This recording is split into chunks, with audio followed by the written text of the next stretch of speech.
ଆଜି ଗୁମ୍ଫା ଭିତରକୁ ଯାଇକି କଣ ପାଇଁ ହଇରାଣ ହେଲେ ଚାଲନ୍ତୁ କହୁଛି।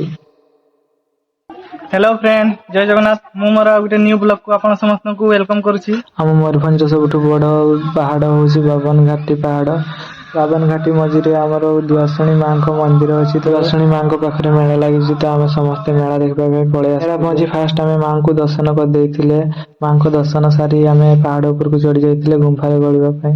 ଗୁମ୍ଫା ପାଖକୁ ପହଞ୍ଚି ଦେଖିଲା ବେଳକୁ ଲୋକମାନେ ଗୁମ୍ଫାରେ ଗଳିବେ ବୋଲି କେତେ ଭିଡ କରିଛନ୍ତି। ହେଲେ ଗୁମ୍ଫା ଭିତରକୁ ତ ପଳେଇ ଆସିଲେ, ଦେଖିଲା ବେଳକୁ ଗୁମ୍ଫାରେ ଲାଇଟ୍ ଫାଇଟ୍ କିଛି ନାହିଁ, ନିଜ ମୋବାଇଲ ଲାଇଟରେ ହିଁ ସବୁ। ଗୁମ୍ଫା ଭିତରୁ ବାହାରିବା ପାଇଁ ବହୁତ ଛୋଟ ରାସ୍ତା, ସେଇଥିପାଇଁ ଆମେ 10-20 ମିନିଟ୍ ଗୁମ୍ଫା ଭିତରେ ହିଁ ରହିଗଲେ। ଫାଇନାଲି ଆମେ ଗୁମ୍ଫା ଭିତରୁ ବାହାରିକି ପଳେଇ ଆସିଲେ। ଗୁମ୍ଫାରୁ ବାହାରିକି ଆମେ ପଳେଇ ଆସିଥିଲେ ଫଟୋ ଭିଡିଓ ସୁଟ୍ କରିବା ପାଇଁ। ପୁରା ଥିବେ ଆମ ବାବନ ଘାଟିର କିଛି ଭିଉରେ ଫଟୋ ଭିଡିଓ ଉଠେଇ ସାରିକି ଆମେ ପଳେଇଥିଲେ ମିଲିଟାରୀ ଗୁମ୍ଫା, ଯୋଉଠି ଆର୍ମି ମାନଙ୍କ ଯୁଦ୍ଧ ହେଇଥିଲା। ତ ଏବେ ବି ସେଇ ଘର ଗୁଡା ଅଛି, ତ ଆମେ ସମସ୍ତେ ଦେଖିବା ପାଇଁ ପଳେଇଥିଲେ।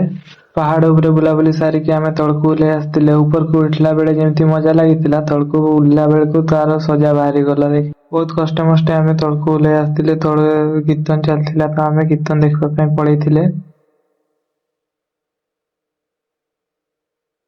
କିଛି ସମୟ କୀର୍ତ୍ତନ ଦେଖିକି ଆମେ ମେଳା ବୁଲିବା ପାଇଁ ପଳେଇଥିଲେ। ମେଳା ବୁଲି ସାରିକି ଆମେ କିଛି ଖାଇ ନେଇଥିଲେ। ଖିଆ ପିଆ ସାରିକି ଆମେ ଘରକୁ ଯିବା ପାଇଁ ରାସ୍ତାକୁ ପଳେଇ ଆସିଥିଲେ। ରାସ୍ତାକୁ ବାହାରିକି ଦେଖିଲା ବେଳକୁ ଏଠି ସମସ୍ତେ ଚାଲି ଚାଲି ଯାଉଛନ୍ତି, ତ ସମସ୍ତଙ୍କୁ ଚାଲି ଚାଲି ଯିବାର ଦେଖିକି ଆମେ ସମସ୍ତେ भी ଚାଲି ଚାଲି ବାହାରି ଯାଇଥିଲେ। फाइनाली आम घाटी मेला बुला कंप्लीट हो गला।